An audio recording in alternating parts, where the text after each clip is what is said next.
Hello, so I am Thomas, and this is Muscles and Nonsense, or the Man Podcast. That is the introduction to this. I'm not going to give you or create a better one. I just like it like that. We have a guest that has already been on, and as promised, we've got him back, and we've got him back to discuss what being extremely lean has felt like to get here, and we're going to talk about everything ins and outs of it. But before we get started, I have to say a disclaimer, because for some unknown reason, our previous podcast would not go on Spotify, so I don't know whether to say F you, Spotify, or we're sorry, so we do get on this time.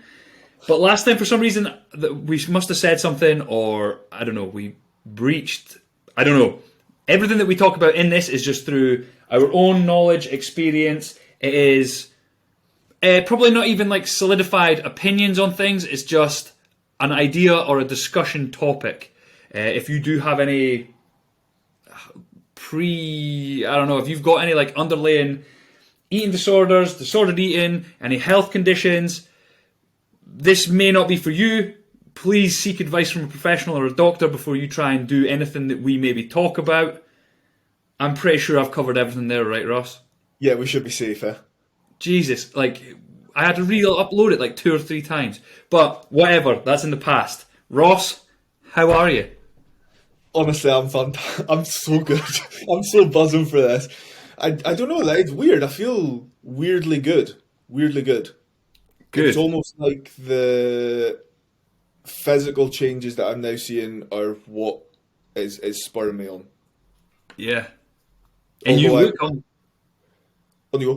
look unbelievable. Thanks, but I also look like my face. Like you said, my face is like totally different. But Ali had also said, I think it was last week, "Oh, we're going to give you a high day next week." So I was like, oh, "Yes!" And So is that today? yeah. How many calories have you eaten so far today? Well, when I got up, I had, oh man, it makes me so excited. I had 2 bacon and egg bagels, 100 grams of cream of rice, and then I had 350 grams of potato, 1 can of tuna, 30 grams of salad cream, spinach, sweet corn, all that stuff, and then 5 salt and vinegar rice cakes, which, by the way, are the best rice cakes ever. I'm not having caramel being... We're not having that discussion. Salt and vinegar rice cakes are the best. But then I've got, so, like, everything's planned. He gave me the macros for it about 3 days or 2 days ago. And I just planned it straight in. I was like, we're not fucking about here. Let's get it planned in. So I've got a couple of chicken and rice meals to have with like 100 grams of rice per portion. And then a massive bowl of oats. With peanut butter and banana and all sorts, man. So, there's going to be a lot of things with this that people will not understand, and they will think you are bloody insane for getting this excited about food.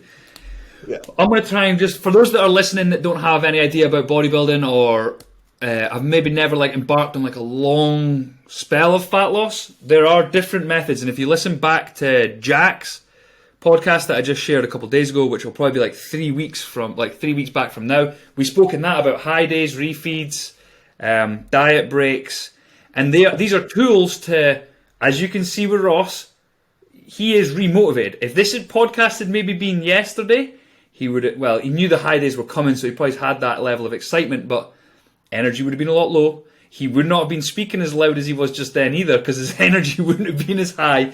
But these are methods, and these are like tools used to almost like drag fat loss on for a longer spell of time.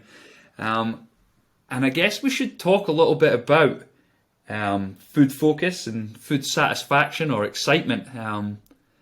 How is food focus? Ridiculously high, actually. I admittedly was not struggling, but like I've had to start unfollowing certain pages on Instagram, and I still quite enjoy seeing. So I ask clients to send me photos of food if it helps with accountability and things like that. It's quite a useful tool for some clients to send over plates of food, and I actually really enjoy seeing what other people are eating because I'm kind of living my hunger through other people, I suppose. Yeah. But when food got pulled really low, it got about halfway through the week, and I was like, wow, I can't stop thinking about bread or the foods that I used to eat before. It's mainly bread. I'm like, wow, I miss bread so much. But eating like 40-gram portions of rice, it's like, wow. But like we spoke about before, I'm all in on this.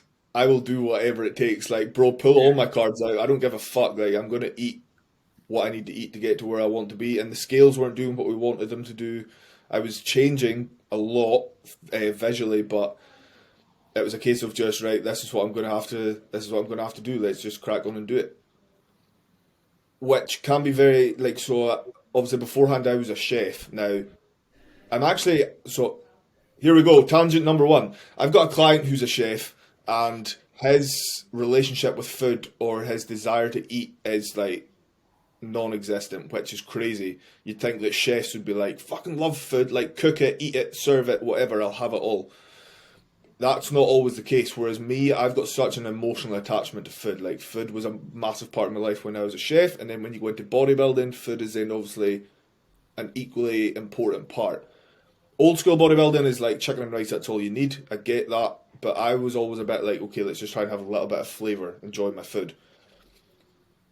So when food then comes down, it's like, wow, that thing that I love so dearly is now, that size. That's my portion of food. So, Yeah. I think I've mentioned food focus there. Maybe people don't understand what that is, and I guess like my best way, if I was just thinking now, right? So food focus.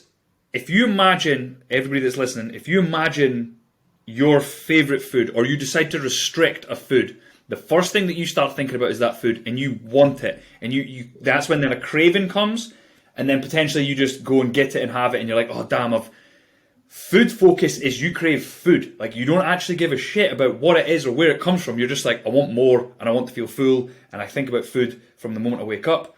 As soon as I've eaten a meal, I'm like, right, when's my next meal? Like, food focus is, and it, like, people will be like, oh, that's unhealthy.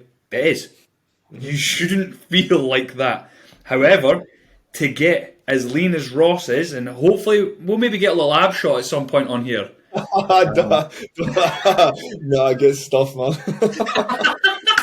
I'll maybe try and I think I can edit it. If I can edit it, I'll put how he's looking just here.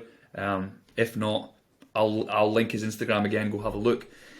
For you to get that level, that lean, what you are, it's controlled starvation. You are making your body eat away at fat cells, and it's doing it. It's continually doing it. And what happens is your body wants to maintain what's called homeostasis, so it wants to stay the same.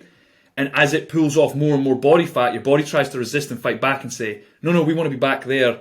So your hunger hormones, ghrelin and leptin, and there's another one, I can't remember what it's called, they all go to whack. So Ross... Yeah, bodybuilding is not even remotely healthy. So if Spotify, you're listening, we're not promoting this shit. We're not. We're just trying to let everybody understand that this is what can happen. And something that we kind of spoke about before is hunger is a part of fat loss. Like, there's no way around Definitely. it. It does get to that point where you're like, okay, I've done everything I can to make sure that I'm eating fibrous foods, or that I'm drinking plenty of water, and I've got greens on my plate, salad leaves, all that good stuff. But now I've just kind of got to suck it up a little bit. Yeah. So Ross, everybody heard from you. Well, last time we recorded the podcast, it was December the 7th, and it does actually just feel like not that long ago. But I went up to Inverness. Ross came down to Inverness from Thurso. We had a session together, kind of like hung out for, I think it was like 3-hour session or something, 4-hour session we had, whatever it was. Just chatting, training hard. We'll touch on that as well. Training hard as anything. What has been going on since like the start of prep to now? Has there been any ups, downs, ins, outs, left, rights, whatever? Not really. So I just desperately wanted it to hurt, really, if I'm honest with you. I don't know. I really wanted it to feel like I was working for it, and for a long time it didn't. Maybe, so we're now about 10 and a half weeks into prep. Just under 7 weeks out from the competition. And maybe until about 2 weeks ago, I was like, this is easy. This is a walk in the park. This is a breeze. I'm really enjoying this. And then so food got pulled ridiculously low to the point where rest day calories are now at 1,675 calories.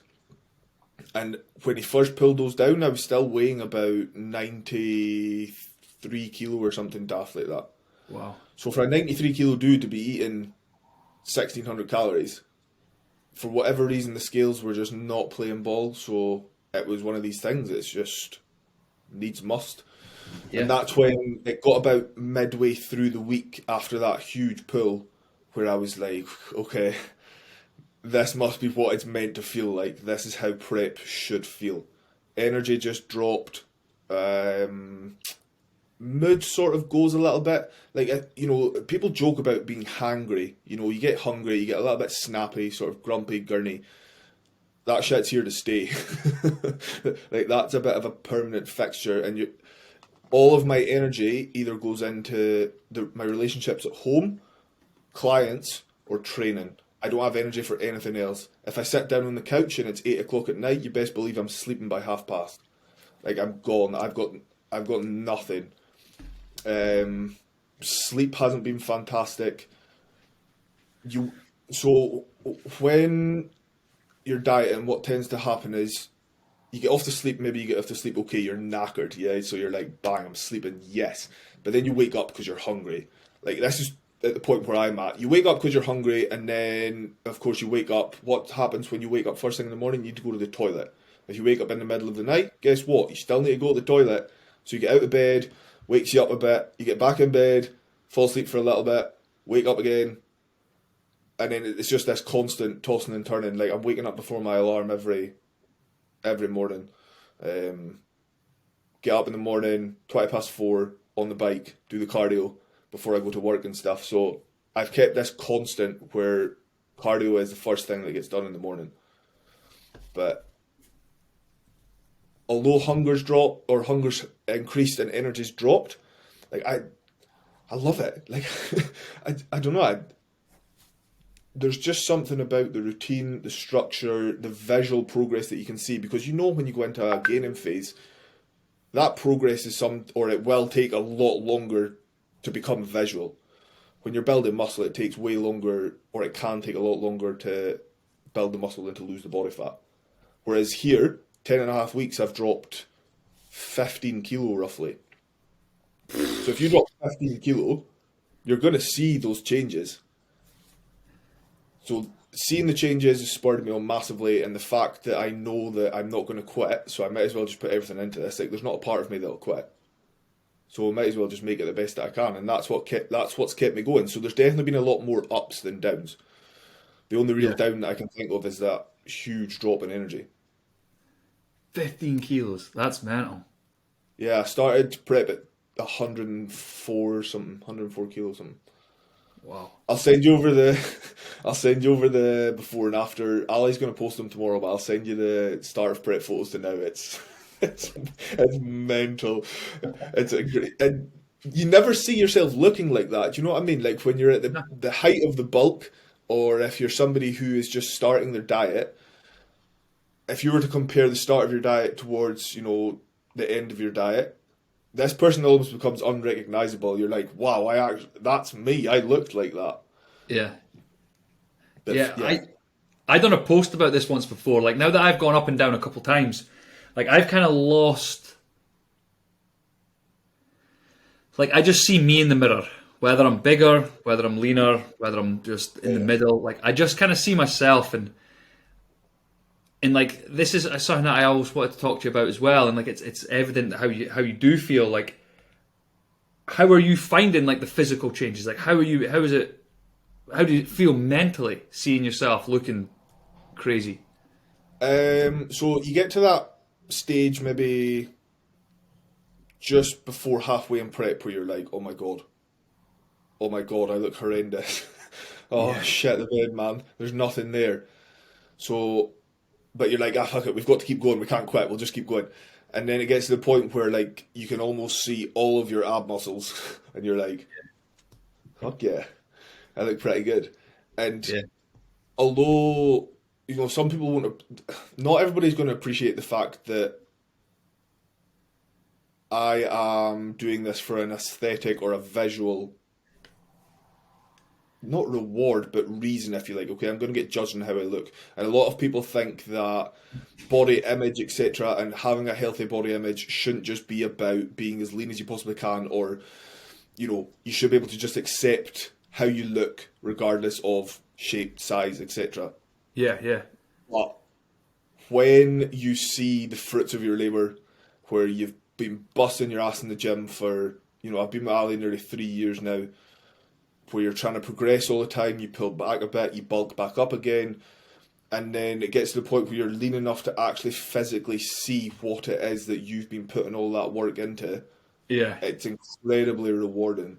So whilst I do agree that people, you know, at whatever stage of their journey they're on, they should accept and try to be as happy with their body as they possibly can be, the reward that comes with, like I say, seeing what you've put all your work into is incredibly, incredibly overwhelming.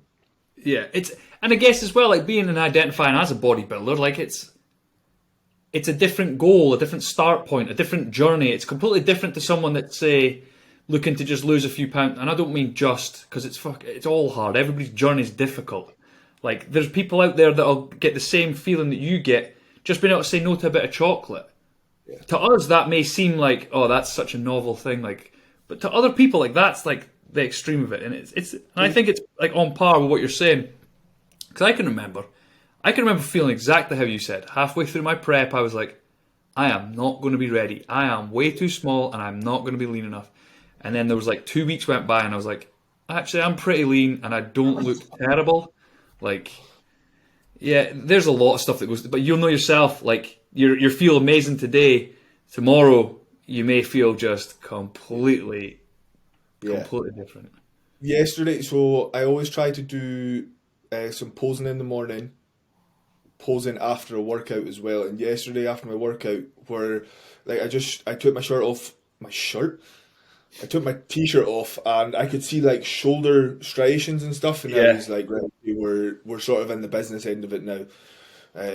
And it's funny as well because when you get leaner, bizarrely, it makes you look bigger. I can't explain it.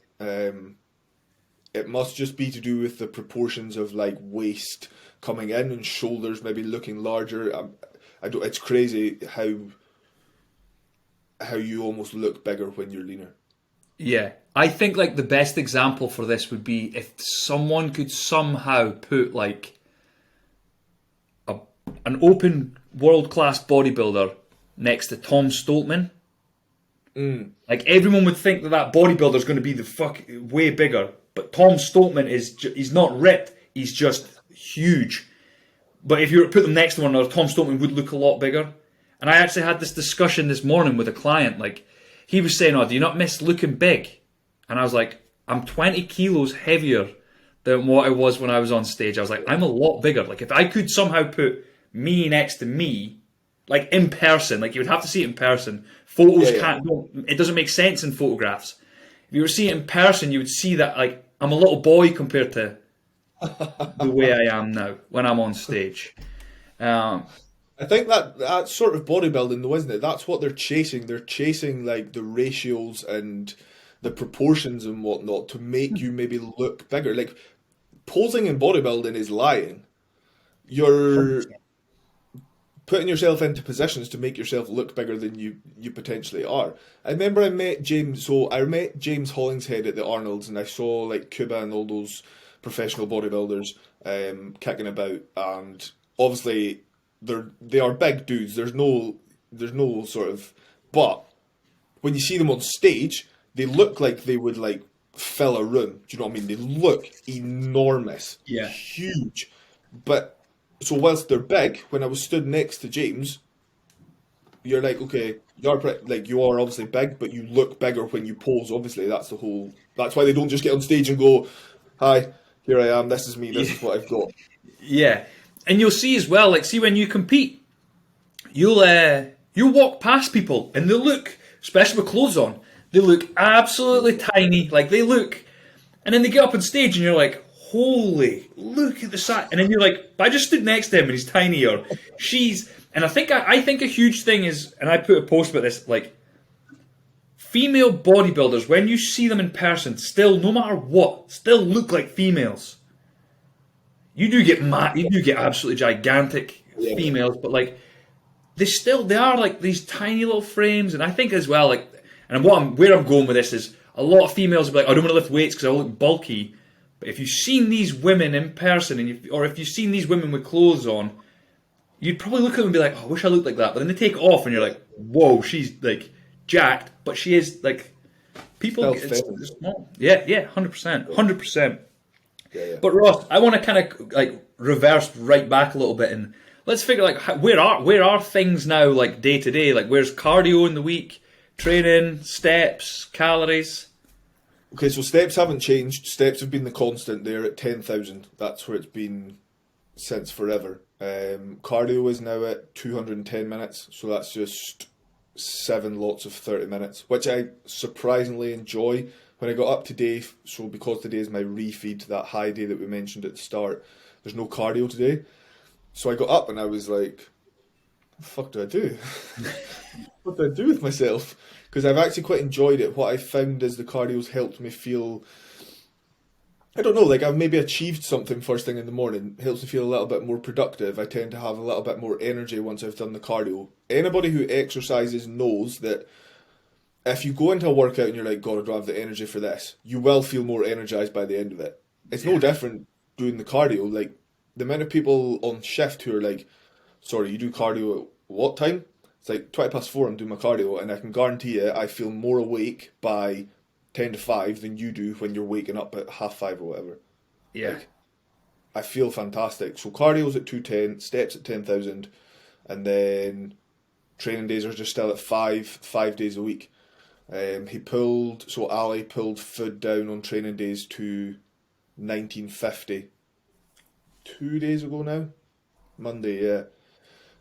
So both training and rest days are now sub 2,000 calories. Today and yesterday I had sub 90 kilo body weight. I think that's the first time that I've had 2 days in a row where it's been below 90 kilo. Okay. Yesterday was the first session where I was like, we're going to need to reset some weights here. I am weak, like I've got nothing, do you know what I mean? Like there's a little bit of a pump coming on, but because it's getting to the point where I'm so depleted, there's nothing really to pump. Yeah, totally. So my training is reps in reserve, which means that I leave a set number of reps in the tank. I don't go all the way to failure for each week of my training block.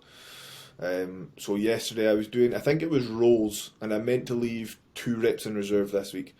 And I was like, yeah, flying, easy. I'm gonna get there, no problem. And then all of a sudden, I was like, fuck me, I've got nothing. It just goes like that. It was just this complete, like sap, all of a sudden of energy, from I'm flying, to the muscle going, nah, bro, we're done. Like no warning.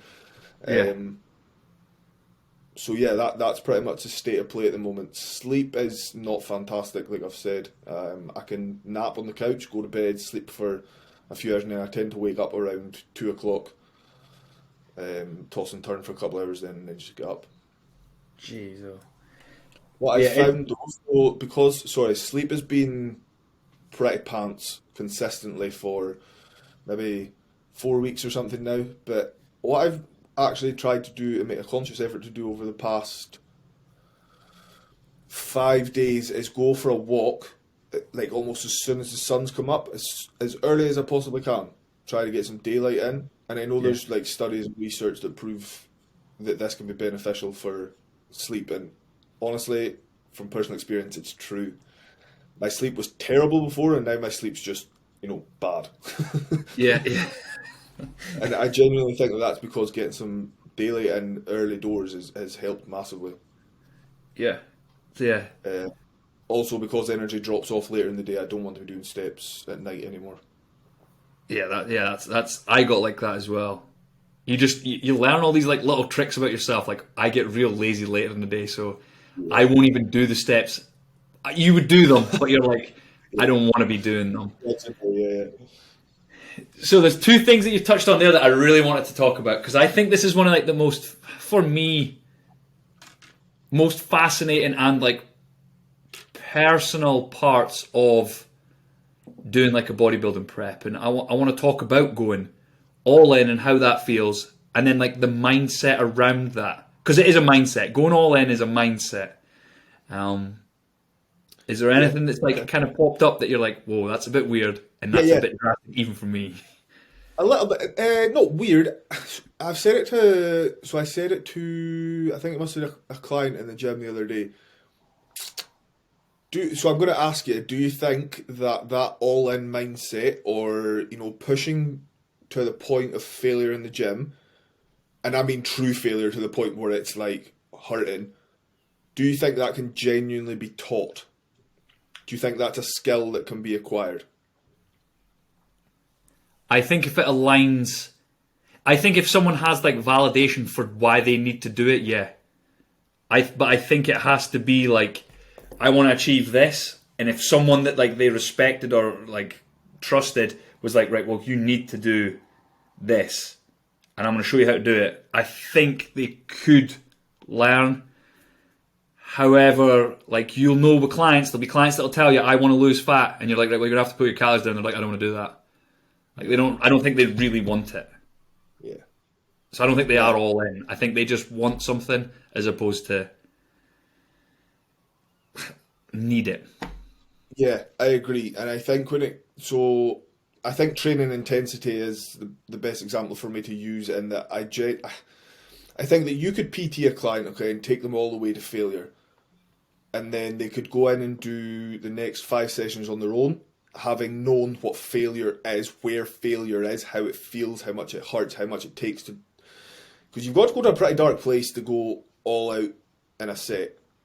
And I could almost guarantee you that unless this person has that ability, or this switch that they flick, those 5 sessions that they do on their own, I genuinely don't think they would go to that dark place on their own. Yeah. It's hard.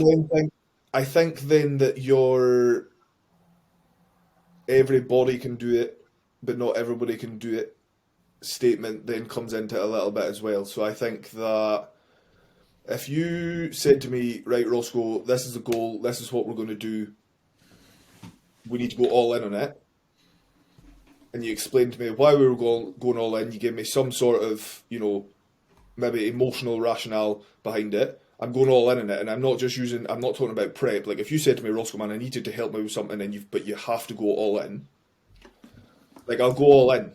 I'll go all in for it because I know that I can do it. It's just something that I do. You might go then to the next person and say, hey, bud, I need some help, but I need you to go all in. But this person doesn't have that mental fortitude to go, yeah, sound, fuck it, let's go all in.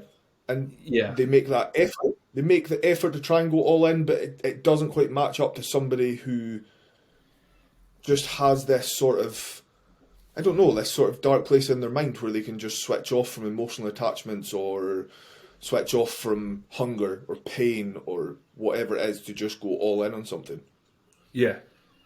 I think before I lose my train of thought. No, go. I'm all in on this prep, and I am undoubtedly working hard. The thing that I always think about as well is that there are people out there who can work even harder than me. Yeah. Which is scary. So if you put it on a scale, you've got these people down here who maybe think that they're working as hard as they possibly can.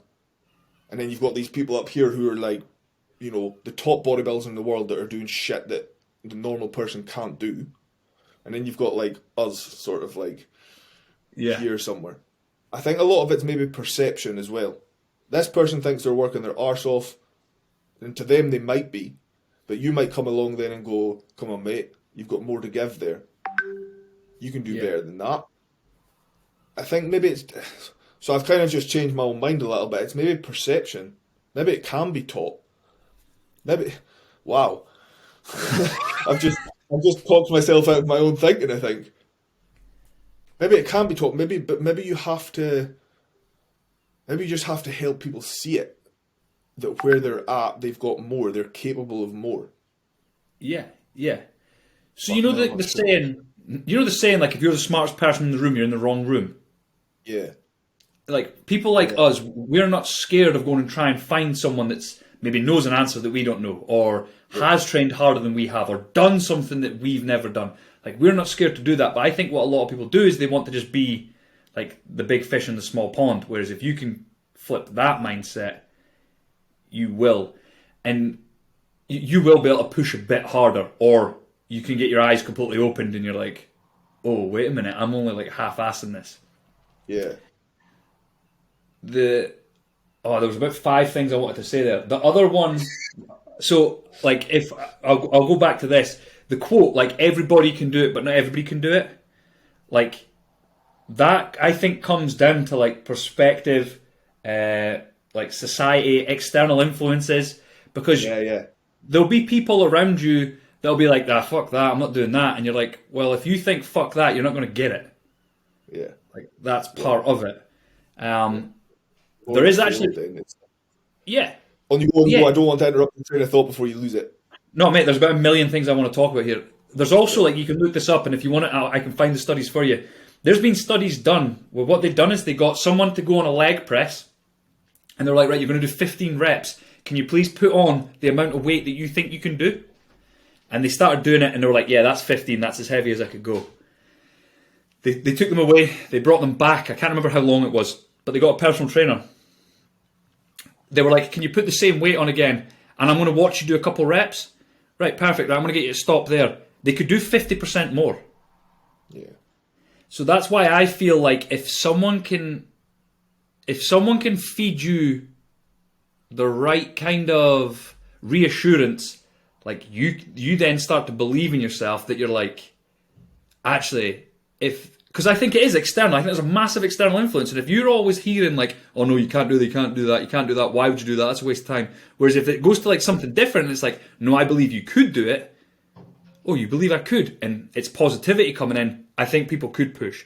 You and I watch like JP, Josh Bridgman, Josh Brightman, TM Cycles when he used to do it, Vaughn, Ali, like you and I, we watch each other, like we see people day in, day out going to failure. Yeah. So it's not, it's like it's becoming more and more normal. And then like, I think people can learn, because if you ask anybody that I played basketball with, I was naturally really talented as a child, like as a kid. But it's just because I put loads of, I didn't go playtime. It was basketball. I would play basketball. Like I would just play all the time. But then once I got to secondary school and I cared about like being cool and how I looked, I was like, I don't want it to look like I'm trying here. So I didn't really progress much from there. And like I didn't work hard because I already had this like above average level of ability that like it kind of like wrecked my basketball career, to be perfectly honest, because I got comfortable not going hard. And then the other 2 things to talk about, like going all in that like dark place that you're talking about, and like kind of reverting this back to the mindset stuff, was I never like fully thought about this during it, but like we had a conversation, Lisa and I, after, and she knew that I was so all in, and this is maybe something that is, I guess it's what came first, the chicken or the egg. Does the person have it or did they get it? Like I'm not sure. But Lisa said, like, she was like, I think if I tried arguing with you about certain things, like, you would have just left me. So she was like, I had to know, like, to pick my battles. And I can remember as well being like, there was one day where I was away to pack it in, but Vaughn gave me a trial high day. Like, I was about to pack it in that day, but up until that point, I would have done anything. I would have just not speak to people. Like, honestly, I was like completely all in. And then the other thing that someone said to me was my dad. And at the time, it didn't really like, I didn't really think too much of it. I just thought like, whatever, I got ripped. Like, I don't care. My dad was like, after you've done this, he was like, I think you could do anything. And I, like, what you're going through now, I don't think people can fully appreciate because you're in such a good place. You're like absolutely flying. Like, you are battling everything that the human physiology is like programmed to do to keep you alive. You have to like battle against it. Yeah. Like pushing yourself to not eat. Like you have to ignore signals to say like you're hungry. You're like, whatever. You want to feel full, but you never let yourself actually get full. You're doing steps, you're putting out activity, you're losing more and more body fat. Like your body's waking you up at night because it's like, go eat, go eat, go eat, go eat, and you're not. Like your sympathetic response is like fight or flight. Like your body is like in survival mode. And I think it's a thing that it does require you to be all in. I do believe everybody can, or like 99% of people can do it. I think it is just like a mindset switch. Whether people are willing to switch that mindset would be completely determining factor whether they could or not. Okay, no, that's fair. That's fair, and I think that so the more that I sat and thought about it, I think, like you've just alluded to there, that willingness to do it has to be there. Yeah. It does that then. So if the willingness isn't there, is that because people, don't really want to try, or is it because they can't? They don't have that mental capacity because it's not something they've ever done. Going all in on something, or have they maybe had things easy across their life? Have they been, spoiled when they were growing up? I think that past experience can obviously mold a person and help build mental resilience, mental toughness. If you've got somebody who has maybe a difficult upbringing, or they go through, a really tough breakup, or they have lots of scenarios in life that are very testing and trying. If you then say to them, right, okay, I need you to use something as fuel for this set on the hack squat or whatever, they're going to have a lot to fuel themselves there. They're going to have a lot of sort of maybe pent up frustrations or anger or whatever. Or it might just be a case of, do you know what, this set on the hack squat, no matter how hard it may appear to be, is going to be easy compared to everything else that I've gone through. Yeah. I think it depends on how people see things as well. Like I had a pretty good upbringing. I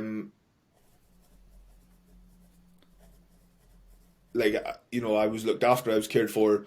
My mum was absolutely fantastic. And then I had a period of life where I kind of went a bit sort of rogue. Like life kind of nearly went off the rails a little bit, and I don't know. I somehow managed to find my way to where I'm at now, where I'm doing all right. But I had a large chunk of sort of teenage to early adult life where things were a bit sort of mental. And it's not something I never go, yeah, I'm all in on everything because, I've gone through some tough experiences in the past. I've never thought of that, but I do think that it can help if you just relate or think back to things that have gone on in the past that you've made it through to where you're at now.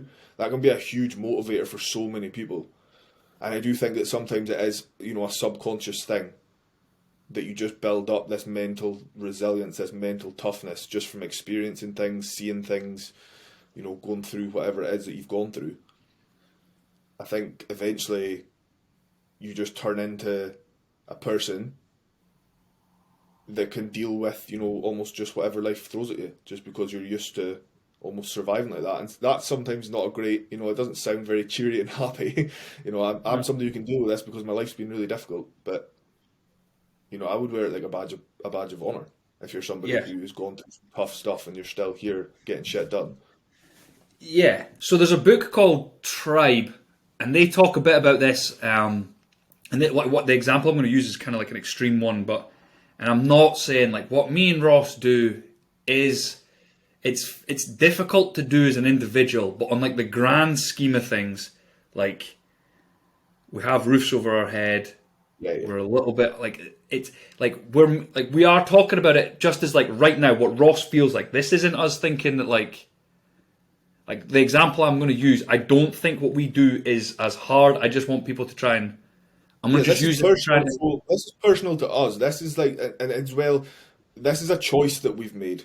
Yes. So whatever example you're going to use, if it's a pretty extreme one, it's maybe just relatable in terms of how we see things, how we perceive things.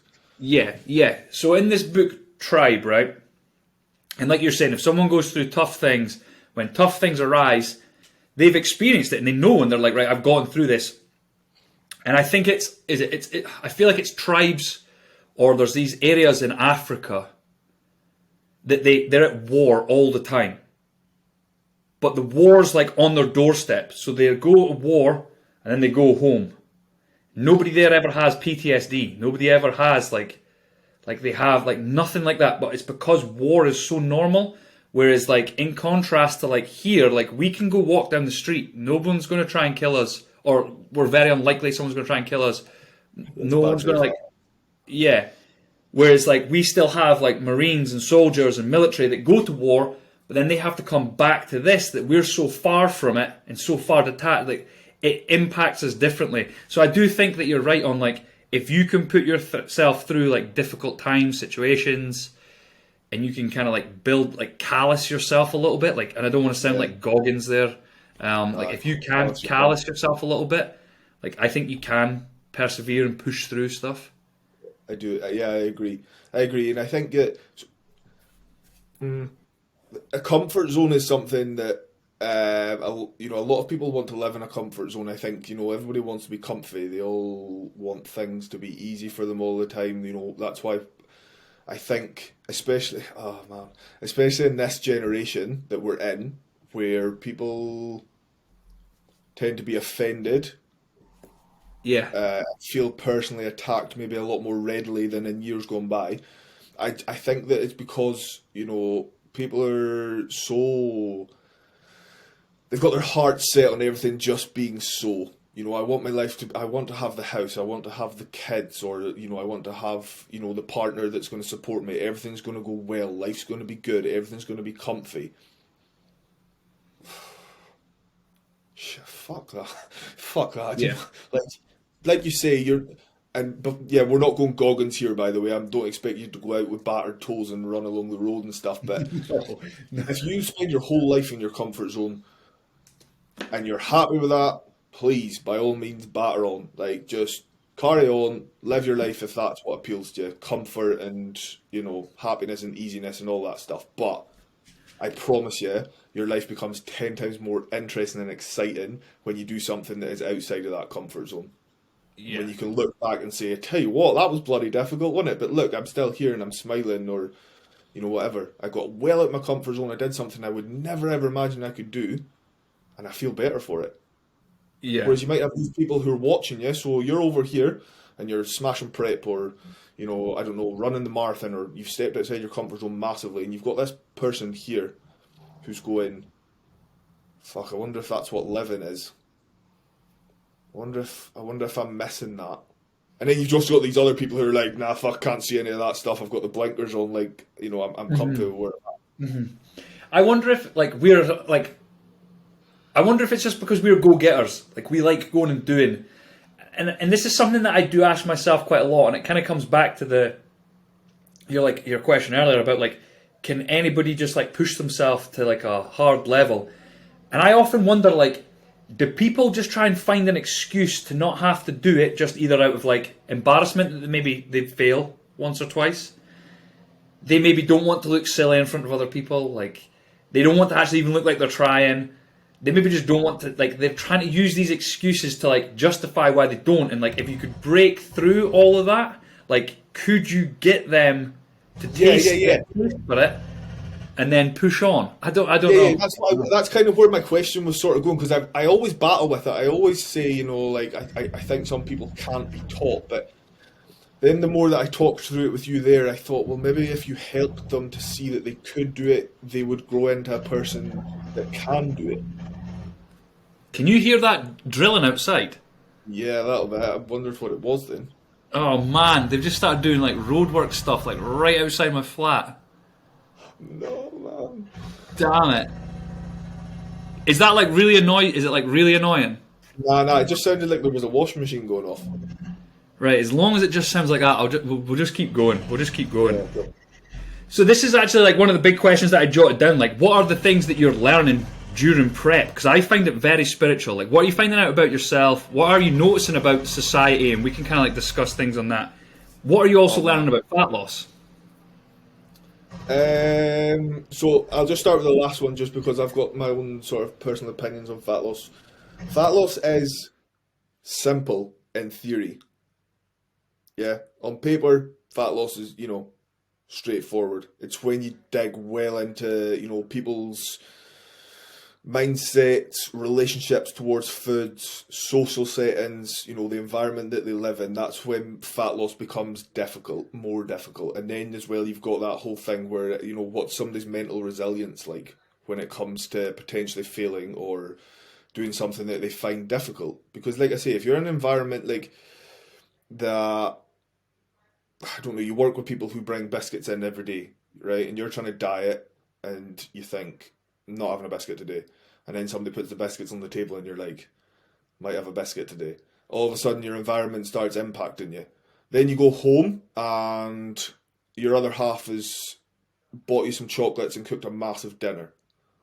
And then on the weekend you're going out with your pals and you have a Chinese after that. Your environment's going to impact so much. You've just got this sort of, a lot of your life revolves around food. But then you've got somebody who really, really wants to lose weight. And they're like, whatever I'm going to do, or whatever I do now has to align with this goal. This person's going to find it easy. The person then, on top of having this fixed goal, who has a support network, a really solid environment where somebody's going, I'll back you. You can do this. Get all that junk food, we'll not buy any junk food in. I'll go on the diet with you. They're going to do really well. So to them, it feels easy. But the person who's in that environment where there's food around them all the time, people are buying them food, they maybe struggle with structure or routine, or, for whatever reason, their life's just chaos all the time. For them, that simple fat loss is now really, really difficult. So I think that, for me personally, I've found fat loss really easy because my goal means so much to me and my goal is, time restricted. If Ali had said to me, I tell you what, at any point in 2023 we're going to get on stage, I'd be like, yeah, sound, I'll just have another biscuit, then you just tell me when to start. So I've got a time restriction on it, and I've gone, if I am not peeled to the bone when I get on stage, I'm going to look like a fucking knob. I'm going to look so stupid. So there's that whole thing of me going, don't want to look stupid, I've got a time restriction on it, I've got a coach who I'm paying money to, let's just get it. So to me, fat loss has been easy, but I can understand why clients, general population struggle with fat loss. Yeah. No, I totally do. Is there anything that when I've dieted down, it completely solidified to me that calorie deficit was how you lose fat. I was always trying to find, even though I'd learned it at uni, even though I'd done it at college, even though I'd seen it work with other people, I was like, there's definitely something else. There must be an add-on that makes it easier. There must be a supplement that actually causes your body. I kept thinking that, and then it wasn't until I dieted down it was like, oh, it is just burn more or take in less than what you use. I think as well, I'm a complete hypocrite, but the scale weight isn't a direct reflection of what your body's doing. Yeah. I tell all my clients, I've got a handful of clients that I have to tell every week, shut the fuck up about those scales.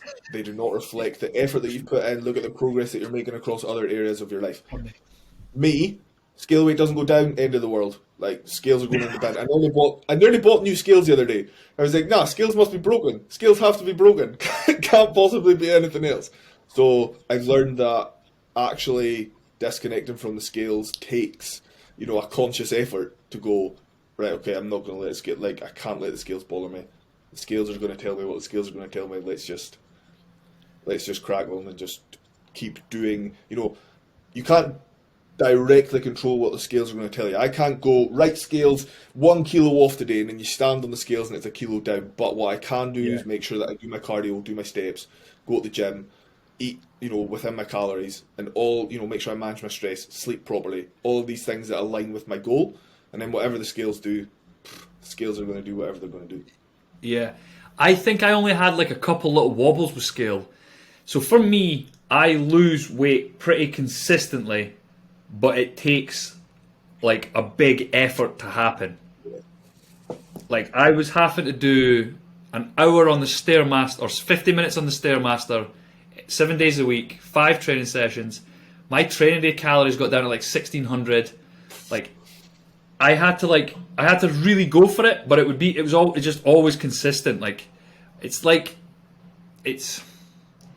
It's hard for me personally to lose fat, but my body doesn't mind doing it if things are low and expenditure's high. Yeah. and do you know, like that? It was during prep that like I realized like everybody can do this, but not everybody can do it. Like that was like something that I realized when I was doing it, and it was just because of like the feedback people were constantly giving me, like, Jesus Christ, you're here again. Jesus Christ, you're on that machine again. Like, and you were like, yeah, and I'm going to be here tomorrow, and the day after, and the day after that, and the day after that. Yeah, I don't know. I think Like your as questions well. really got me thinking. Yeah, it has, and I think then when you tie it into, so you asked me about like what had I maybe learned about society. Oh God, nobody's coming to do the work for you. One, nobody's coming to do the work for you. You know, people don't even want to do the work for you, even if they could. Nobody comes to me and says, "Oh, I hate how much cardio you're doing. I would do it for you." Two, people don't give a shit about your goal. People do not care about your goal. That is the long and short of it. You'll have people who are close to you, you know, like Alice, and Rio thinks it's fucking amazing, and my mum's going, "Oh, you look brilliant. You're doing really well. I'm really proud of you." All this stuff. The majority of people do not give a shit. The amount of people who have offered me chocolates, biscuits, and like I've never gone, "Fuck you," like, don't fucking put that in my face, because they don't understand it, and that's okay. That's fine. But Yeah. people don't take the time to try to understand it, and that's also fine. I don't really care. I'll say no to the food, like, but Yeah. people don't care about your goal. The majority of people, and Yeah. then they're also, what I've realised is that people aren't cheering you on, or the majority of people. That's not fair to everybody. I've got people who've said I look really good and I'm doing really well, but the majority of people aren't cheering you on during it. What I envisage might happen is that the prep bit where I'm struggling and, you know, it's starting to feel a bit harder, energy's in the toilet, and it, you know, I'm sort of just getting by. Everybody's like, "Oh yeah, it looks like you're doing really well, yeah, fantastic." But then when I get on stage and the stage photos come out, and then afterwards, you know, I'm like, "Fuck, that was amazing, look what I've achieved." People are going to go, "Wow, that's amazing, that's where," like, Yeah. where the fuck were all you guys when I needed somebody just to say to me, "You're doing really well, keep going. Wow, Yeah. you're doing really good." Now, that sort of maybe makes it sound like I need that validation, and I don't. But sometimes it is nice. And what I've realised during this fat loss phase is that just somebody saying, "I noticed your post," or "I noticed the difference," or "I can see how hard you're working," just something like that can just be enough just to make you go, "Oh, I'm doing okay here. I'm actually doing all right." So whilst I don't need the validation for all the reasons that I've spoken about between episode 1 of our podcast and this one, where I'm going to do it regardless of people cheering me on or not, it is nice if somebody says to you, like, we all, you know, everybody likes a compliment. You know, I don't live for them, Yeah. but it's nice if somebody comes and says, you're doing all right, kid, keep going." Yeah. So there's like a bunch of things here as well that you've just completely like set my mind off. So there's like a meme that's like first, second, and third on a podium, and then you see behind them, and it's like this is what everybody sees, like the first, second, third, but no one sees the hard work, and it's all these other like levels to get in there. And I think that's totally right. And I think like one of my favorite things about prep is it is you. Like the only person that can let you down is you. Like that's something that I like about it, and I don't know if that's maybe because I'm a bad team player. I don't know if maybe like I didn't slot into team sports well. It was me. My efforts were what like came out at the end, and I realised that pretty quickly. And something that I say quite regularly is like 80% of people don't give a shit what you're up to. 20% want you to fail, but I actually think it's like 19% want you to fail, and then that 1% are like cheering you on like you would not fucking believe. Like. Yeah. And they can say the smallest things. And this is going to come to a point as well that like I don't know if you're maybe going to build. Maybe it's just my experience, and maybe it's something that you'll look back on and you'll be like, "Do you know what, Tom was actually right." But something that like I really like about prep as well is it is the little things that matter. Like you have a nice cup of coffee in the morning and you're like, "This is what life's about." You see a nice sunrise and you're like, "That's just absolutely beautiful." And I think this morning, yeah, stood at the back door with a nice cup of coffee and going, "Fucking, that's a nice sunrise, isn't it?" yeah. And I don't know if it's because all dopamine from everything else gets pulled back that you are like on this like, I don't know what the term would be. It's like the purest human level you could be. Like the things that actually do matter are the little things, like nature, relationships. These things really do matter. Big Macs, Gucci handbags, this stuff doesn't matter, but we're just like so used to it and gotten so much happiness hormones from it that we get used to having it all the time that we miss it, and then we're just like, oh, I'm just wanting to get instant gratification. And yeah, the little things, like hearing you talk about the little things is like, yes, they're the things that I loved about prep. Yeah, they are. They really are. Like Alice meal prepped for me the other night, Sunday. So I had to work day shift on Friday, Saturday, and Sunday, and Monday I think it was. We always do the food shop on a Sunday. Has to be. It can't be any other day. Just can't. So we had to go and do the food shop after my 12-hour shift. Bearing in mind I'd been up at 4:20 to do cardio and all that good stuff. So we got home from doing the food shop, put all the food shopping away, and then Alice started meal prep for me. And like I've been incredibly grateful throughout our whole relationship for everything that she's done for me, you know, physically, but also helping me transform as a person, or helping me to help myself. But that was one of the most grateful moments that I've had, where I just looked and I thought, like, this woman is also dieting. She's got her own food to eat, or that she needs to cook, but like I can barely string a sentence together at the moment, and there she is standing prepping my food for me. It's when you start to go, do you know what? There's a lot of things that we maybe take for granted. And at that moment, I just had this sort of moment of realization where I was like, right, okay, yeah, I need to do better to be grateful for things that I take for granted. Yeah.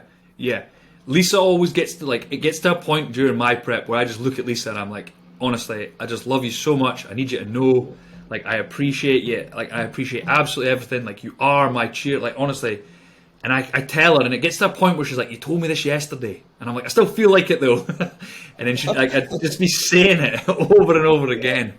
Yeah. Yeah. I think it's quite funny, though, because I think if you didn't say it, it'd be interesting to go, or to see if she was like, here, Tom, do you still love me? Like, why haven't you told me? You know what I mean? It'd be interesting to know what the flip side of that would be, because Yeah. Alice has noted the sort of difference in my levels of affection that I didn't quite notice. Like, I could feel myself, obviously the energy dropping off, the sort of sexual desire, if you want, that's gone. The energy isn't quite there, but the sexual desire to go and actively seek, you know, to initiate sex isn't there. And then you sort of lose that sort of touchy-feely, because our relationship's based a lot of displays of affection, like physically, you know, kisses, cuddles, all that stuff. And that's sort of dropped off, and I didn't really notice it as much. Like, I'm so focused on day-to-day and making it through the day that she said to me, she was like, we're at that stage now where I can notice that things are a little bit different. That's another one of those things that then you go, I've totally taken for granted all the cuddles that we've had, to the point where I now don't even really notice that we've not even had that many or whatever. Do you know what I mean? Yeah. It's like, okay, so I need to do better. And I think that whilst you're in this like extreme moment where you're appreciating all these little things, I think it becomes easier for you to go, I'm going to fix this. I'm going to sort this right now. Yeah. I'm going to give her a cuddle, or I'm going to go and make sure that there's coffee for her in the morning, or I'm going to make sure that, you know, her breakfast's set up for the morning, or whatever. I think it's a lot easier when you're so focused and so like locked into a goal that everything else around you just becomes more simple, because you've like not got any time for people that you don't really care about. You're focusing a lot more on these people, so that when somebody comes to you and says, "Hey man, you need to do better with this. This isn't working," or "Hey Roscoe man, like I'm feeling whatever I'm feeling," I have felt like it's a little bit easier to try and work to rectify it. Yeah. I feel a lot easier, or I find it a lot easier to focus and go, right, okay, this is where I can address that. This is where I've got the energy to sort that. This other thing's just that's less important, goes by the wayside for just now. Which is weird. Yeah. You would think it would be the other way about. You would think that when you've got all this food and all this energy and higher levels of body fat, that it would be a case of just juggling everything at once. But I don't know, I've found that paying more attention to these finer details, these smaller things that are more important, has been a little bit easier. Yeah. But, do you think it could just... somebody, or in this instance, Alice has had to point it out to me. Yeah. Do you think it could just be down to less noise? Like there's less going on in your life, so like you're less distracted with certain things, and I think so. I can't quite put my finger on it, but I think you're right. I think it's the fact that you can just go, okay, so that thing that didn't really mean that much for me, I'm not focusing on that at the moment anyway. So I'm now, I've got that noise isn't there, like you say. yeah. What are you watching? I thought there was about to be some road rage because there's like big diggers and everything, and this woman just like pulled up, and they're like not even moving around. Sorry, I was listening to you though. I really was listening to you. Yeah, I think as well. Like this is something that I think I spoke to you about before. That like there comes a certain point that it's almost like you don't have the energy to like exaggerate, to lie, to be over the top, to like even like use creativity. It's like it's just black and white. It is or it isn't. You do or you don't. There's no like I can remember just like being so blunt with some people that I was like, like wait, let me think about what I've just said there. But I would sit back and I'd be like, that's what I mean. Yeah.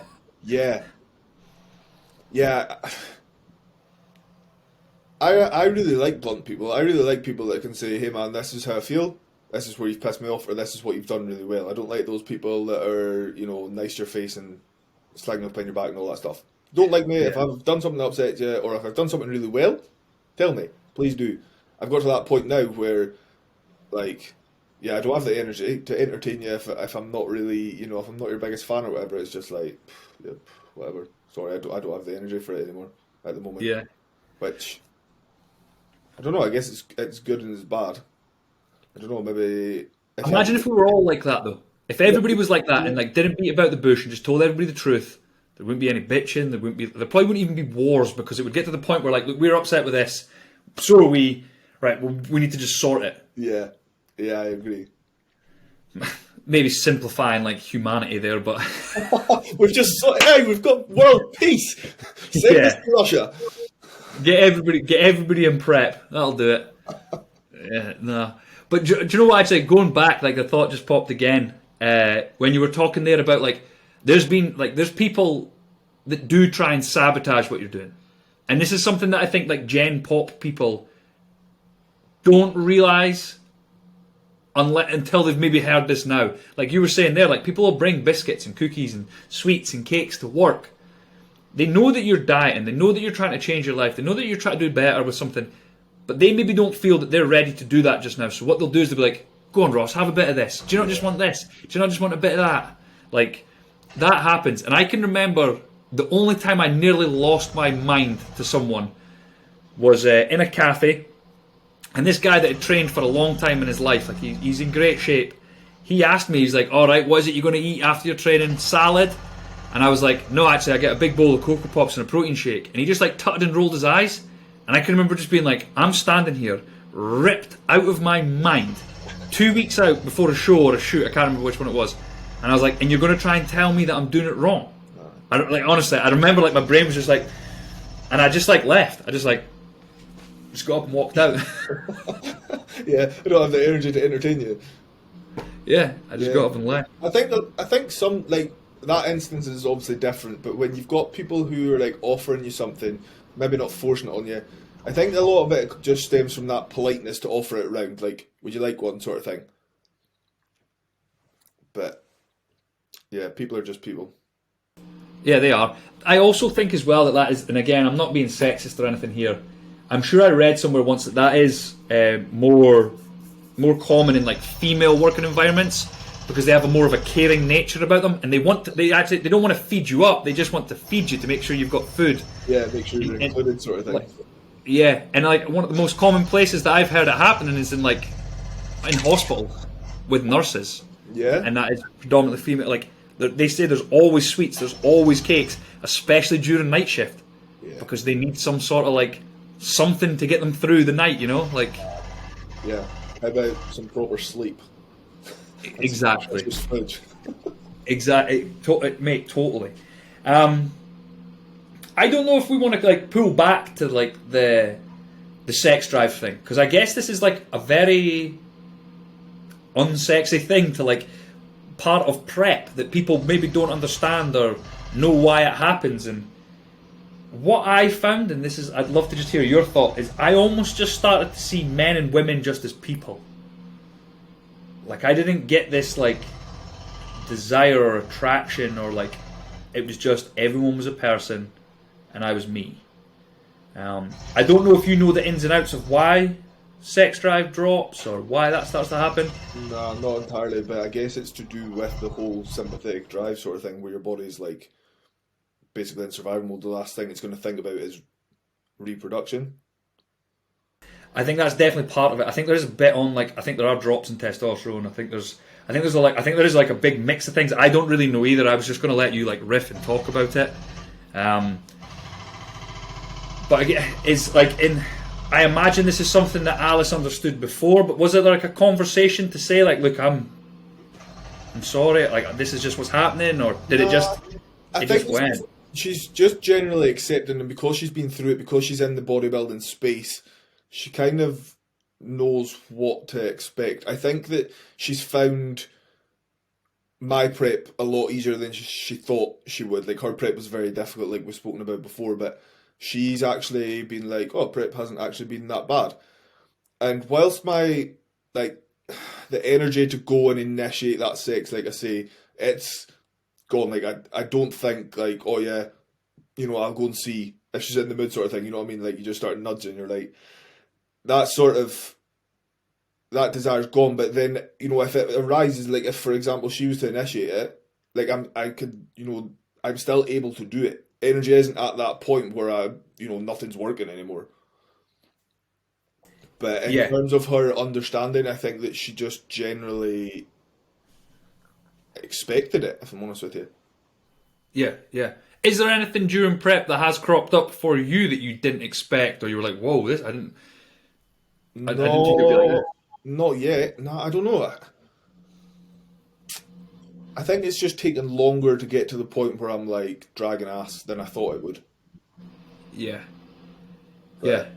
No, I don't know. I didn't want to come into it with any sort of preconceived ideas either. Like, I didn't want to come in with this sort of idea of this is how it's going to go. You know, this is how much food I'm going to be on or whatever. I just thought we're just going to go into this, blank canvas. Got the experience of Alice going through prep to kind of have a rough idea of what's going to happen. But yeah, no, there's not really been anything that's sort of cropped up. Obviously, I knew the output would get quite high. I thought it might have been a little bit higher by this point. I thought, I didn't know obviously how Ali would work a prep. I didn't know if maybe, steps would get increased again, or, what the crack would be. But speaking to people like Liam McCarry and then obviously Ali, where they've mentioned things like sleep taking a hit, I always knew that it was a possibility. I knew that alongside shift work, my sleep wasn't great at the best of times anyway, so it was just another one of these things. I knew I would be hungry because I'm hungry 365 days a year anyway. I knew that going to work would be extremely difficult, as in shift work, just because when energy drops, you just don't have, like we've just sort of spoken about, you don't have the time for people, and that sounds, pretty shitty, but if the work environment isn't somewhere that you want to be already, if it's all before you start prep, if you don't overly enjoy that work environment or your job, it's basically just common sense that it's going to get even more difficult as you get hungrier and as you get more tired. Posing's got easier, which I kind of again expected when you're not as fucking round. I'm getting out of breath standing up just now. It's worse. There was a couple of times I had to get Alice to put my socks on for me, like. It'll get worse before it gets better. But no, like, overall, it's gone roughly how I thought it might go. So for people listening as well then, is there any tips that you would give them for fat loss? Oh, yeah. Be consistent. No, I think one thing that I always talk to with clients now, I don't know, people always think that it's got to be two ends of a spectrum. Okay, I'm dieting, so my food has got to be chicken and salad and boring stuff that I'm not going to stick to. And then you've got these people who are like, I need to have more variety in my diet. I need to have lots of variety in my diet. I need to cook all these, meals out of pinch of nom or whatever. All these fancy recipe books. You know what I mean? And that's fantastic. Every now and again, that's great. If you fancy something on a day off work or whatever, brilliant. Or if you work from home and you've got a whole load of spare time where you can experiment with different foods, brilliant, fantastic. Try out loads of different recipes. Keep your food interesting and exciting. But what I say to most clients is try not to go too mad with your meal prep, because the majority of people that we'll work with will have busy lives with jobs, families, and whatever else they've got going on in life. If you're going to ask them to make sure that they try to stay within their calories and they're going to try to do some meal prep, and then they come up with 10 different dishes that they want to eat across the week that have got fucking 60 ingredients in each one, meal prep is a nightmare. What I always try to suggest is that people come up with some sort of like menu or list of dishes that they can sort of rotate through on a regular basis that is relatively straightforward to prep and that they can prep in bulk.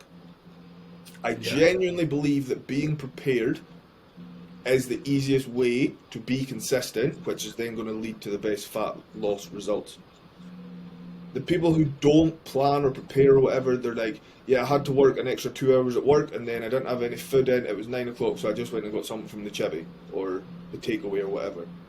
My single biggest tip to people would always just to be prepared. Fucking hell, you can get MyFitnessPal out and put food in for a year from now. There's no reason that you can't plan a week. Make lists, like be organised. Like I've got a couple of clients who've gone out and bought like A4 weekly planners. So they write down what days they're working, when they're doing a food shop, there's a little bit for them to put like what dinners they're going to have Monday through Sunday. Just organise, and it can take time, of course it can, but it'll save you time in the long run.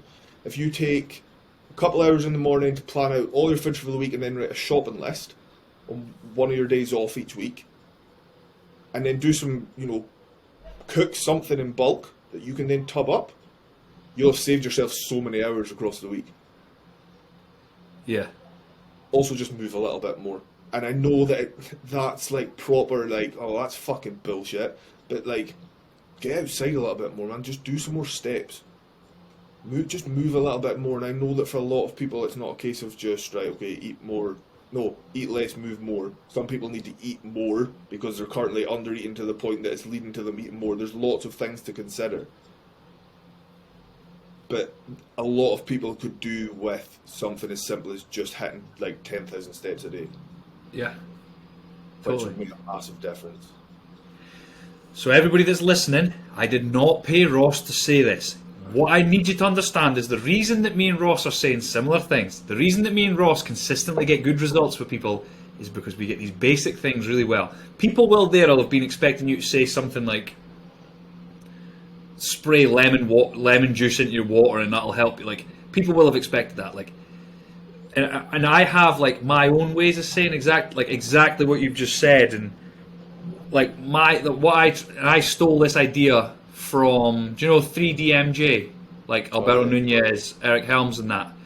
Like they talk about have like a foundation diet. So this is what you eat, full stop. When you diet, you just eat less of these things. Yeah. But this foundation needs to be enjoyed, it needs to fit into your day. Like it has to have a bit of, like some sort of like structure to it. And I just say improve your normal. Like what is normal, what's dieting, and then what's on halt. Like you need to just like improve the normal. I also like what you said there as well, and the term I use is you need to have some sort of structure in your chaos. Like we all live chaotic lives, but if you work shifts, that just means that those different shifts have their own structure to each one, as opposed to like, oh, but I didn't finish until later that night. You knew you were going to finish later. Yeah. Like there just needs to be structure around those shifts or around the chaos. Yeah. I think this isn't me just trying to be like, well, I can do it so everybody else can do it. But like if you look at people who get results, like you've just said, they probably lead some sort of chaotic life themselves, that you may think is chaotic. To them it's like almost controlled chaos. Like I work shifts, I do PT, I've got online clients, I'm in the middle of a prep, I've got a young family, like I've got a kid, I've got Alice, like I've got loads of stuff going on as well. I could easily go, Ali man, can't do prep because life's too busy. It is like you say about finding something that works for you. I don't think there's one size fits all. Like, I know that I need to spread my meals out a little bit differently when I'm going to night shift as opposed to working day shift. I know that if I want to have the energy to actually put effort into my cardio, I need to get up half an hour earlier to do my cardio. I think you just have to find what works for you. There is no one size fits all. I also think that, like I said to before, people do this mad thing where they over restrict and they don't eat enough, which then leads them to gaining weight because they end up overeating. Your diet shouldn't be boring. That wasn't what I was trying to say when you go from people who have these, like, I don't know, like 20 dishes that they rotate through every couple of weeks or whatever, to these people who are cooking massive pinch and om recipes. You do still need to enjoy your diet. And you don't have to completely cut out all the foods that you enjoy. You don't have to cut them all out. You just need to eat maybe less of them and replace them, or replace those less nutritious meals with some more nutritious food.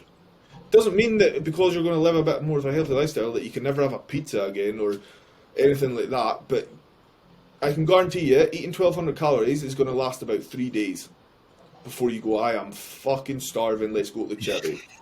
Yeah. And then the chippy goes, I tell you what, when I have a chippy, I always get some ice cream after it. Right, going out with the boys this weekend, let's get on the beers. Sundays are right off now as well. So all of a sudden that 1,200 calories that you'd eaten for 3-4 days or whatever, you've just completely like tripled it, like quadrupled it, because you were so restricted in your diet. Yeah. So it isn't just a case of, move more, eat less. It's being sort of mindful of the choices that you do make and where you replace certain foods with maybe something that is going to make you feel fuller or help your muscles recover after a workout or something like that.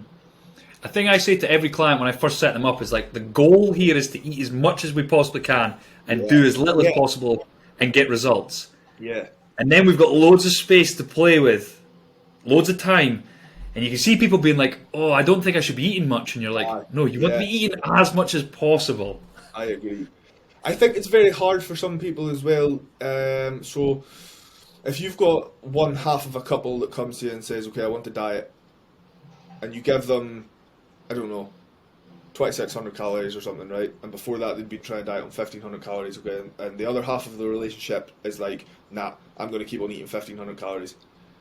This person up here at 2,600 calories and this person at 1,500 calories then are in conflict, okay? And if this is an emotional relationship, like a marriage or, a really, really good friendship, this person's going to struggle a little bit. Like I alluded to towards the start of the podcast, your environment and your support network is everything, because this person who is eating 2,600 calories and this person's eating 1,500 calories, where they're going, you're fucking eating too much, there's no way you're going to lose weight on that. This person's then going to go, fuck, what if I'm eating too much? Maybe I'll just go and ask coach if we can drop calories, or... And then I've got people who will come to me and say, can we drop my calories now so that I can start losing a bit more weight? And it's like, no, you're actually going to learn how to eat the calories that I've given you, because we want your food to stay as high as we possibly can so that you feel a little bit better. Yeah. Tracking calories is very, very difficult for some people to get a grip of as well. Yeah, really hard. I didn't fully appreciate it until recently, when somebody comes to you and they've reported on their sheet or whatever that they've had 1,200 calories. Okay, now this person weighs, I don't know, 90 kilo or whatever, right? And the scale weight is not moving. It is not budging. And you're trying to say to them, listen, you're not eating 1,200 calories, but I'm not hungry for any more food. Sorry, it's really difficult for a coach then to not become completely offensive and go, you're lying. You're fucking lying to me. You have to like phrase it. You're like, here are some things that you maybe need to consider. And then one thing that people don't consider is like oil. Some people will just have cooked with oil all their life and never ever thought that putting oil is in a pan or on something is some of the most calorific ingredients that you'll ever use, any sort of oil. And then you've got people who are like heavy on the sauce. Fucking mayonnaise on everything. Calorific. People who have a biscuit when they're cooking their dinner. Don't even think about it. It's just something they do. There are things that people just genuinely don't consider. Sometimes it's not even a case of, oh fuck, I'm not going to bother tracking that. It's like, oh fuck, I didn't even think that would have so many calories in it. A lot of people it's a learning curve for so many people. Yeah. So, have you heard of Ben Coomber? Yeah. So I went to one of his seminars, and like one of the best things that he said. Now he said a lot of good things, but one of my takeaways was like you're talking about those two people. He was like, when you're a coach, you never want to set up barriers in relationships. Oh. And like if that person is having a go, like what I would try and recommend people to do is like if you're eating a lot of food, like you try somehow, or like say you're the other person and you're not eating a lot. Like what you could do is you could offer like, oh, I'm going to eat this, but what I can do is I can make yours and I'll add an extra that to it. Or like the common one that he used, or I think the question someone asked is like, what about like drinking at the weekends? And like say you're the person dieting, you could say something along the lines of like, right, look, I'm away to make tea. Do you want a beer while I'm cooking or a glass of wine while I'm cooking? And then I'll make, and then that person's still getting their drink. They still feel like they're a part of your process and part of the date. That like, yeah, I totally get you. Like, and it's hard because it's habits, behaviors, lifestyle, and environment. That is what healthy lifestyle, building muscle, fat loss. It's all built on those things. And if you have those four things all skew with, you have no chance of being massively successful in this. And then there was something else that you just said. Oh yeah, so with regards to tracking calories, there's a lot of research on this as well. If someone was to just like look at a portion of food, the likelihood is they are going to underestimate how many calories there are, but I think it's like 48%. Massively. The amount of calories that someone thinks exercise burns is like stupid. Like people think, oh, I've done an hour's exercise, I can eat like a 4-course takeaway. Like it's not even close. And then MyFitnessPal, I'm sure, published something once saying that like people that record what they eat, they normally underestimate by like 50%. Yeah. So like there is so much out there, and there's times like, do you know how you're saying there? Like sometimes you're like, in your head you're like, you're fucking not eating that. Like you're a 100-kilo man doing 20,000 steps a day. You are not eating 1,500 calories. They're like, well, I am. I always send them that journal. I just send them it to being like, look, this is a new thing to you. I wouldn't walk into your job and expect to be able to do everything that you do. I wouldn't know all the little tricks and secrets and little like shortcuts. It's taken me like 10 years to get to this point. Like, here's this journal you are likely underestimating. Yeah. But you'll be... The ones that are funny are the ones when you say to them, right, okay, so you just need to tighten up your tracking a little bit. You need to consider these things that I've listed. And they're like, yeah, no, I'm already doing that. Okay, and then they come to check in next week or whatever, and all of a sudden the scales have started like going down, and you're like, yeah, I know. Yeah. And do you know, Ross, one of the things that I've learned about coaching is like you need it to feel like the client discovered everything.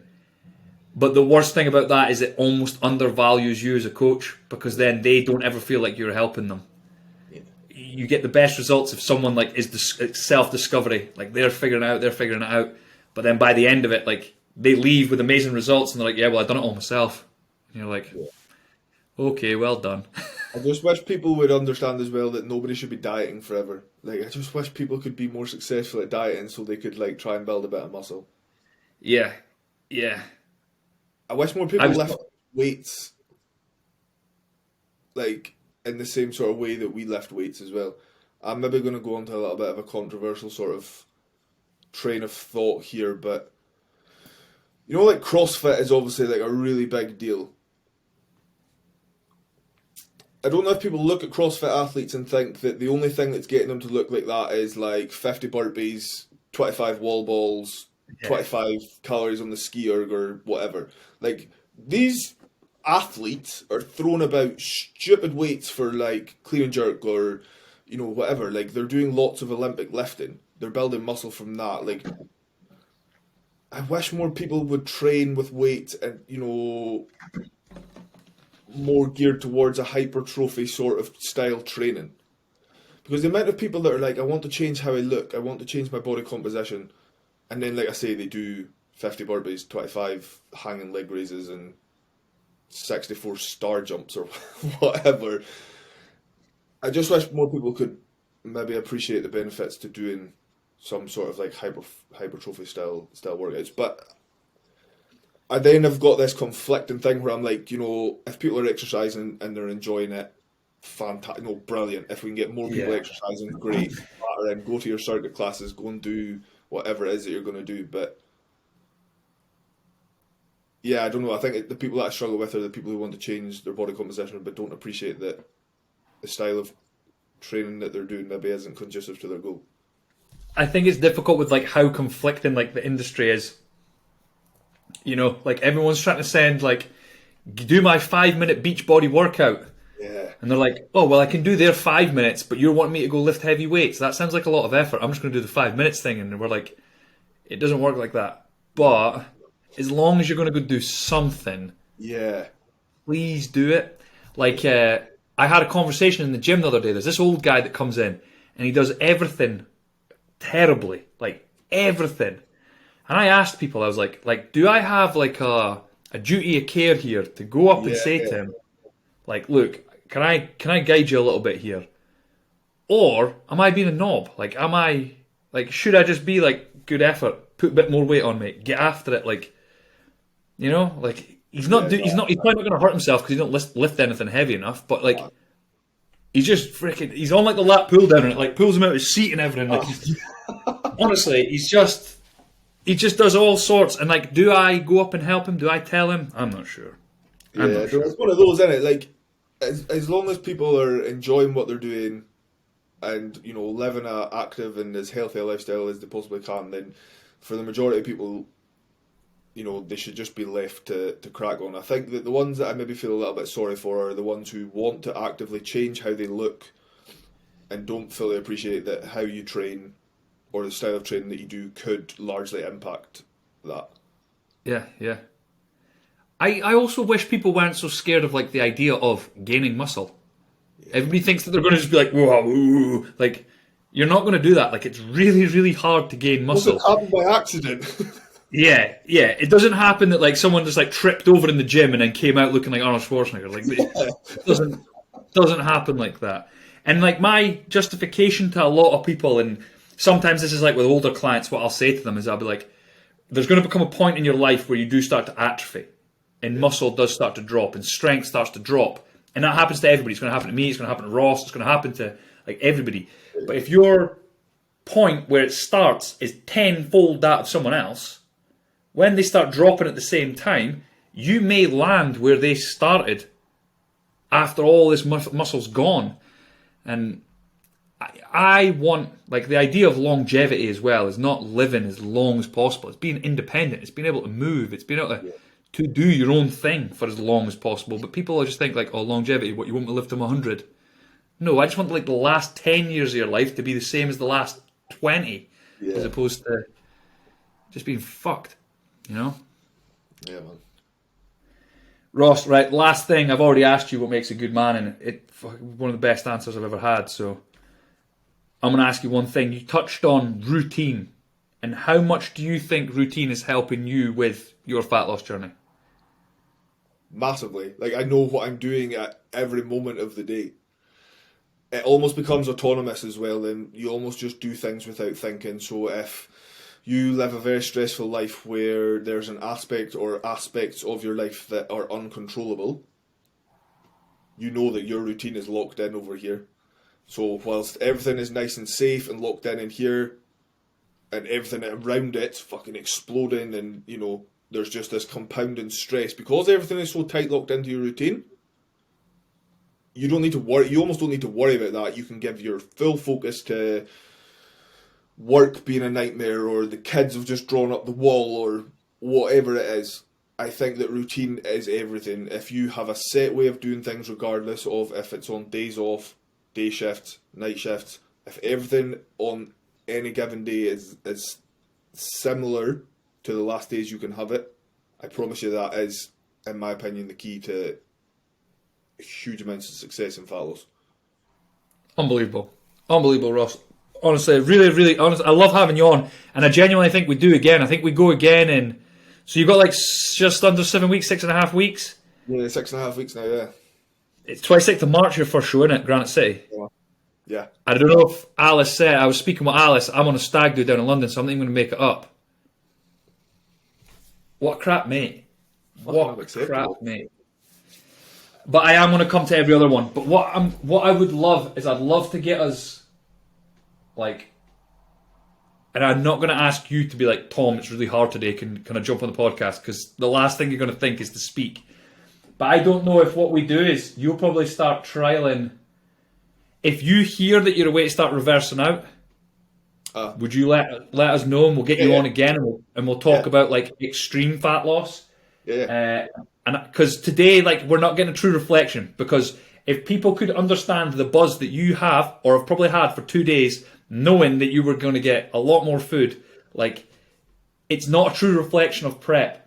It will be interesting. I think, like, in my defence on that front, I think that, like, I'm just loving this process so much. So if you bring me on and I've maybe been like dragging ass all morning and it gets to midday and I jump on here, it will be really interesting to see if I have the same energy, because I love talking about it. Like, I just love it when people, like I say, that there's not a huge amount of people around me who are saying fantastic. Like, I've got a small group of people who are saying really well done. So I don't talk about it a large amount. So when people say, or when you say, "Here, also man, tell me all about it," I'm like, fuck yeah, I've got something to talk to. It's brilliant.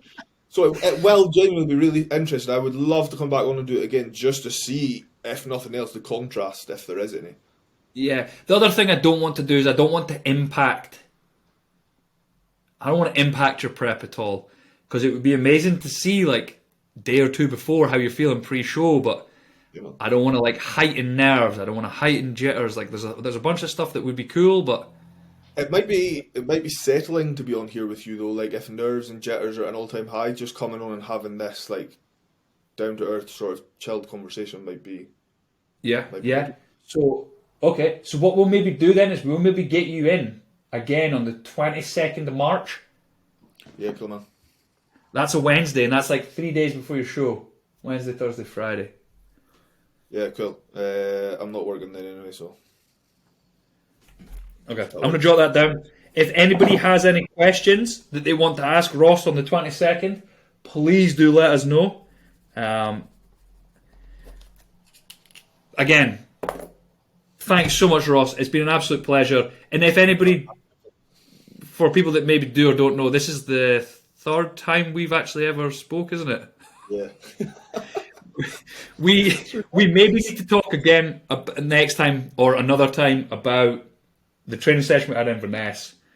I want you to go enjoy your meals. I want you to go fucking just keep enjoying this process. Maybe we'll jump on an Instagram live or something and talk about training together. I don't know. We'll come up with something. Cool. Yeah, that would be cool. Yeah. We'll talk. We'll do that. Actually, we'll do that then. Right. Thank you very much. Any questions at all from anybody, just jot them down below. We're out of here, and we'll speak to you soon.